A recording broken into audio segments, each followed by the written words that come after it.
Welcome to Kagna TV. నేను మీ సంగమేశ్వర్. గత కొద్ది రోజులుగా సోషల్ మీడియాలో వైరల్ అవుతున్నటువంటి ఈ అమ్మాయి తన సొంతూరుకు వెళ్ళిపోయింది. ఓవర్ నైట్లోనే స్టార్గా ఎదిగినటువంటి ఈ అమ్మాయికి సంబంధించి వివరాలు మీ అందరికీ తెలిసే ఉంటుంది. ఇప్పటికీ ప్రయాగ్రాజ్లో జరుగుతున్నటువంటి మహాకుంభమేళలో ఆకర్షణ నిలిచినటువంటి ఈ అమ్మాయిని గత కొద్ది రోజులుగా సోషల్ మీడియాలో తెగ వైరల్ చేస్తున్నారు. తేనె కళ్ళ అందమని, అమాయకత్వపు చిరునవ్వు అని, అందరినీ ఆకట్టుకునే అందంతో కుర్రకారుని మంత్రముగ్ధుల్ని చేసినటువంటి ఈ అమ్మాయి పరిస్థితి కుంభమేళలో ఎలా ఉందంటే, ఒకసారి వైరల్ అయ్యేసరికి యూట్యూబర్స్, సోషల్ మీడియా నెటిజన్స్ ఆమె దగ్గరికి తండోపతండాలుగా వెళ్ళి ఫోటోల కోసం, వీడియోల కోసం, ఇంటర్వ్యూల కోసం తెగ ఎగబడుతున్నారు. వీరందరి నుంచి రక్షణ పొందేందుకు వారి కుటుంబాలు నానా తంటాలు పడుతున్నాయి. ఆమె కనబడితే చాలు ఫోటో దిగదామని వెంబడి పడుతున్నారు. చివరకు ఆమెనే నిర్ణయం తీసుకుంది, నా వల్ల ప్రయాగ్రాజ్లో ఎటువంటి ఇబ్బంది జరగద్దు. చాలా మంది ఫన్నీగా కామెంట్లు కూడా పెడుతున్నారు. పుణ్యస్థానాల కోసం వెళ్ళే మీరు పూసలమ్మే అమ్మాయి వెంబడి ఎందుకు పడుతున్నారు అంటూ కొన్ని కామెంట్లు చేస్తున్నారు. అదేవిధంగా సోషల్ మీడియాలో ఇప్పటికే తెగ మీమ్స్ క్రియేట్ అవుతున్నాయి. ఆకాశం నుంచి దిగవచ్చింది తార, మారువేషంలో వచ్చినటువంటి మహిళా ఐఏఎస్ ఒకసారి బాలీవుడ్లో ఛాన్స్ కొట్టేసింది, తెలుగు పెద్ద హీరో సరసన నటించబోతుంది, అనేక రకాలుగా అందమే ఈమె శాపమైందంటూ అనేక రకాలుగా మీమ్స్ క్రియేట్ చేస్తూ ఇప్పటికే ఆమెపై ట్రోల్ చేస్తున్నారు. ఇదంతా గమనించినటువంటి వారి సహచరులు మరి వారి కుటుంబ సభ్యులు నిర్ణయం తీసుకొని ఆమె సొంత ఊరైనటువంటి మధ్యప్రదేశ్ ఇందోర్కి నిన్న పంపించడం జరిగింది. ఆమె తన సోషల్ మీడియా ప్లాట్ఫామ్లో నా వల్ల ప్రయాగ్రాజ్లో జరుగుతున్నటువంటి కుంభమేళకు ఎటువంటి ఇబ్బంది జరగకూడదని నిర్ణయం తీసుకున్నాను అంటూ ఆమె చెప్పేసి ఇండోర్ వెళ్ళిపోయింది. ఈ విధంగా రైట్, ఎప్పటిలాగా మనం వివిధ దినపత్రికలను చర్చించుకుందాం. తెలుగు దినపత్రికలను చూస్తే మనం అమెరికాలో అక్రమంగా ఉంటున్న 538 మంది అరెస్టు చేసినటువంటి ట్రంప్ ఇప్పటికే ఎన్నికల హామీలో ట్రంప్ అక్రమ వలసలపై ఉక్కుపాదం మోపుతా అని చెప్పాడు. దానికి సంబంధించి ఇమిగ్రేషన్ అధికారులకు గ్రౌండ్లో దింపి వేట కొనసాగిస్తున్నాడు. ఇదే భయంతో చాలా మంది భారతీయ విద్యార్థులు చదువు కోసం వెళ్ళి పార్ట్ టైం చేస్తున్న వారు ఎక్కడ దొరికిపోతామంటూ పార్ట్ టైం జాబులు మానేస్తున్నారు.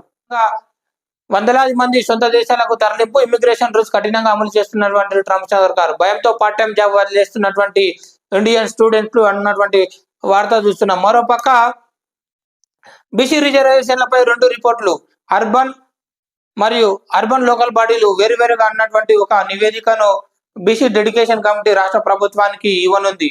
ఇప్పటికే గ్రామ పంచాయతీ మరియు ఎంపీటీసీ, జెడ్పీటీసీకి సంబంధించినటువంటి స్థానిక సంస్థల ఎన్నికల్లో బీసీలకు ఎంత శాతం మేరకు రిజర్వేషన్లు కల్పించాలనే దానిపై ఒక ముమ్మర కసరత్తు చేసి ఒక పూర్తిస్థాయి నివేదికను తయారు చేసింది. ఈ విధంగా మరి రూరల్ మరియు అర్బన్ రూరల్కు సంబంధించి, అర్బన్ రూరల్ అనగా మరి మున్సిపాలిటీలు మరియు కార్పొరేషన్లకు సంబంధించినటువంటి ఒక నివేదికను తయారు చేసింది. సీఎం సమీక్ష చేసే అవకాశం ఉంది. సీఎం సమీక్ష తర్వాత ఈ రిజర్వేషన్లపై స్పష్టత వచ్చి త్వరలోనే స్థానిక సంస్థల ఎన్నికలు జరగబోతున్నాయన్నటువంటి వార్తను మనం చూస్తున్నాం. మరోపక్క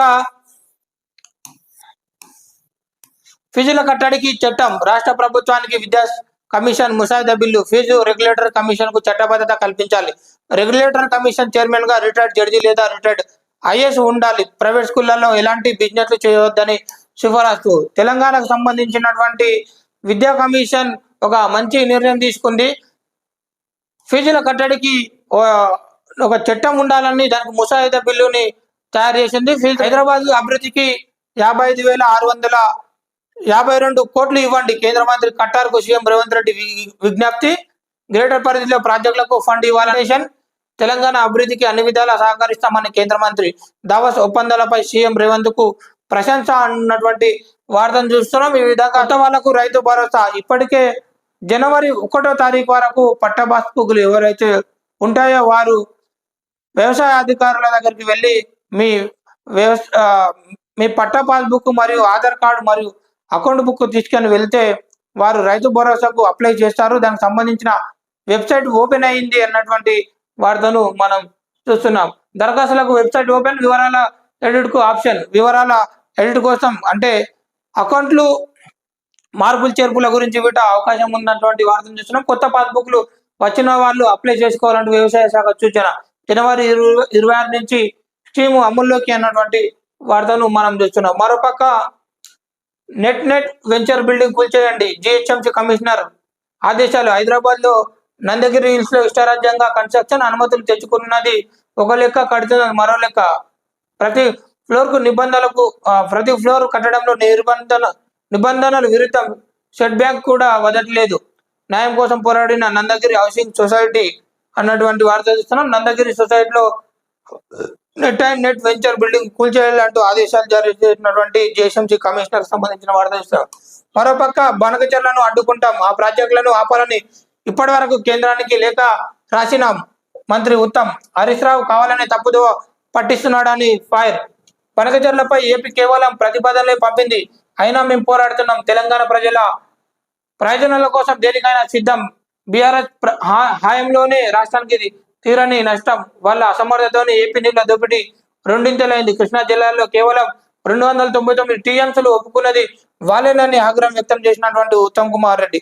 ఈ బనకచర్ల ప్రాజెక్టు గోదావరి జిల్లాలను పెన్నా కెనాల్ ద్వారా పెన్నాకు మళ్లించేటటువంటి కుట్ర పన్నుతున్నది. దానిలో భాగంగా బనకచర్ల ప్రాజెక్టును ఏపీ కడుతుంది. దీనికి సంబంధించిన అనుమతుల కోసం కేంద్రానికి సిఫారసు చేస్తుంది. అయినా మీరు నిమ్మకు నీరెత్తునట్లుగా ఉంటారంటూ నిన్న హరీష్ రావు మీడియా ముఖంగా ప్రభుత్వాన్ని ఎండగట్టాడు. దీన్ని వెంటనే స్పందించినటువంటి ఉత్తమ్ కుమార్ రెడ్డి ఆల్రెడీ కేవలం ఇది ప్రతిపాదనలు సిద్ధం చేసింది, మేము కంపల్సరీ కేంద్రానికి ఈ ప్రాజెక్టును అడ్డుకోనాలని మేము ఒక లేఖ రాయడం జరిగింది అంటూ నిన్న ఒక లేఖను చూపెట్టడం జరిగింది. నిజంగా ఇప్పటికే ఆంధ్ర తెలంగాణను బాగా దోచుకుంది. నీళ్ళ విషయంలో మరొక కుట్రలు పనితే దాన్ని ఎక్కడికెక్కడ ఈ మన ప్రభుత్వం దాన్ని కట్టడి చేయాలి. కేంద్రానికి వీలైతే లేఖలతో పాటు నేరుగా వెళ్ళి మనకు జరుగుతున్నటువంటి అన్యాయాన్ని వివరించి ఈ బనకచర్ల ప్రాజెక్టు ఆపే విధంగా చేయాలని తెలంగాణ ప్రజలు కోరుకుంటున్నారు. మరోపక్క 9 నెలల అప్పుల వడ్డీకే ₹20,000 కోట్లు. వచ్చిన గ్యాస్ స్టవ్ పై రక్తపు మరకలు, మాంసం ముక్క. మీర్పేట్ మర్డర్ కేసులో కీలక ఆధారాలు లభ్యం, రెండింటిని ఫోరెన్సిక్ ల్యాబ్ కు పంపినటువంటి క్లూస్ టీమ్ అన్నటువంటి వార్తలను మనం చూస్తున్నాం. ఈ విధంగా కిడ్నీ రాకెట్ కేసు సిఐడికి అప్పగింత. హైదరాబాద్ లో అలకనంద హాస్పిటల్ చేసిన వ్యవహారం అంతా ఇంతది కాదు. అమాయక ప్రజలను డబ్బుకు మభ్యపెట్టి వారిని తీసుకొచ్చి వారి ద్వారా కిడ్నీలు తీసుకొని వేరే వారికి అమర్చినటువంటి ఈ అక్రమ దంద తెరలోకి వచ్చింది. దాన్ని కట్టడి చేసేందుకు ప్రభుత్వం ఇవి కేసు సీరియస్ గా తీసుకొని ఈ కేసును సిఐడికి అప్పగించింది. ప్రభుత్వ కీలక నిర్ణయం, నిందితులకు కఠిన శిక్షలు పడేలా చర్యలు. అవయవ మార్పిడి దందాలో ప్రైవేట్ అంబులెన్స్ డ్రైవర్ల పాత్రపై దర్యాప్తు. ప్రైవేట్ ఆసుపత్రిలో సర్జరీల వివరాలు నమోదు చేయాలి. దామోదర. చెర్రపల్లి జైలుకు అలగనంద ఆసుపత్రి యాజమాన్యం కిడ్నాప్, దొరికిపోతామని దారుణ హత్య. హైదరాబాద్ లో పాన్ మసాలా వ్యాపారి అపహరణ. కారులో తీసుకెళ్తూ డబ్బు డిమాండ్ చేసిన నిందితులు ₹15 లక్షలు అకౌంట్ కు బదిలీ చేసిన వదలిన వైనం. కారులోనే ఖమ్మం జిల్లా కుసుమంచి వచ్చి అక్కడే హత్య. దాదాపు వారం రోజుల తర్వాత వెలుగులోకి ఘటన. నిందితులు ఒకరు పాన్ మసాలా వ్యాపారి వద్ద సబ్ డీలర్ అన్నటువంటి వార్త. సన్యాసిగా మమతా కులకర్ణి. కిన్నెర అఖాడాలో చేరిన మాజీ హీరోయిన్ శ్రీ యమాయి మమతా నందగిరిగా పేరు మార్పు. మహామండలేశ్వరగా నామకరణం. కుంభమేళలో పూజలు నిర్వహించిన మమత మహాదేవుడి ఆదేశాలతో భక్తి మార్గం అని వెల్లడించినటువంటి వార్త. ఒక బాలీవుడ్ హీరోని సన్యాసిగా మారినటువంటి వార్త చూస్తున్నాం. మరి ఎన్నికల ప్రచారంపై రేరా డేగకన్ను. ప్రకటనలు, ఫ్లెక్సీలు, హోర్డింగ్లు తనిఖీ. హైదరాబాద్ లో 4 ప్రత్యేక బృందాలు. నిబంధనలు ఉల్లంఘిస్తే నోటీసులు, జరిమానా. ఎంపీ విజయసాయిరెడ్డి సంచలన ప్రకటన. ఎంపీ అయోధ్య రామిరెడ్డిది ఇదే దారి అన్నటువంటి వార్త చూస్తున్నాం. జగన్ కు తోడు వాదుగా ఉన్నటువంటి ఎంపీ విజయసాయిరెడ్డి రాజకీయ విరమించుకుంటున్నాడు. ఇప్పుడున్నటువంటి రాజకీయాలను మరి చూసి ఆయన ఈ నిర్ణయం తీసుకోవడం జరిగింది. వేరే పదవులు ప్రయోజనాలు లేక డబ్బులు ఆశించి రాజీనామా చేయడం లేదు. ఈ నిర్ణయం పూర్తిగా నా వ్యక్తిగతం, ఎలాంటి ఒత్తిళ్లు లేవు, ఎవరు ప్రభావితం లేదు అన్నటువంటి స్టేట్మెంట్ చూస్తున్నాం. 20 లక్షల ఇల్లు ఇవ్వండి, PMAY కింద తెలంగాణకు మంజూరు చేయండి. మూసికి 10,000 కోట్లు, GHMCకి 55,000 కోట్లు ఇవ్వండి. Metro rail phase 1 joint venture గా చేపట్టండి. విద్యుత్ సంస్థల రుణాలకు వడ్డీ రేట్లు తగ్గించండి. పట్టణ ప్రగతికి తోడ్పడండి. ఖట్టార్కు సీఎం రేవంత్ వినతి. పట్టణాభివృద్ధి, విద్యుత్ శాఖలపై కేంద్ర మంత్రి సమీక్ష. దావోస్ ఒప్పందాలపై సీఎంను అభినందించినటువంటి ఖట్టార్ అన్నటువంటి వార్త తీస్తున్నాం. దావోస్ నుంచి రాష్ట్రానికి రేవంత్ ఘన స్వాగతం. మీ హయాంలో మా పాలనలో పెట్టుబడులపై చర్చిద్దామా అంటూ బీఆర్ఎస్ నేతలకు PCC చీఫ్ మహేష్ గౌడ్ సవాల్ చేసినటువంటి వార్తను చూస్తున్నాం. వలసలపై ట్రంప్ సర్కార్ ఉక్కుపాదం అన్నటువంటి వార్తను చూసాం. బకెట్లో హీటర్తో ఉడికించాడు. వీటిని హైదరాబాద్ మీర్పేట మహిళా మృతి కేసు మిస్టరీ. భార్య మాదిరితో గొడవపడి తోసేసిన మాజీ స్థాయి నాయకుడు గురుమూర్తి. ఆమె శవాన్ని మాయం చేసేందుకు పథకం. మొద్దుపై కత్తితో ముక్కలు, అవశేషాలు మీర్పేట చెరువులో. ఆపై ఇల్లంతా శుభ్రం. ఆయన పట్టించిన బ్లూరేస్ టెక్నాలజీ. బాత్రూమ్ మరియు గదిలో మొదలైన మొద్దుపై అవశేషాల ఆనవాళ్లు లభ్యం. నిందితుడు నేడు రిమాండ్ చేసే అవకాశం అన్నటువంటి విషయం. మీర్పేటలో మర్డర్ చేసినటువంటి ఆధారాలు సేకరించారు. ఈరోజు స్థానిక వార్తలను మీకు ఎప్పటికప్పుడు మీ ముందు ఇచ్చే ప్రయత్నం చేస్తాం. అందరు తప్పకుండా కాగ్నా టీవీని ఆదరిస్తారని కోరుకుంటూ ధన్యవాదాలు.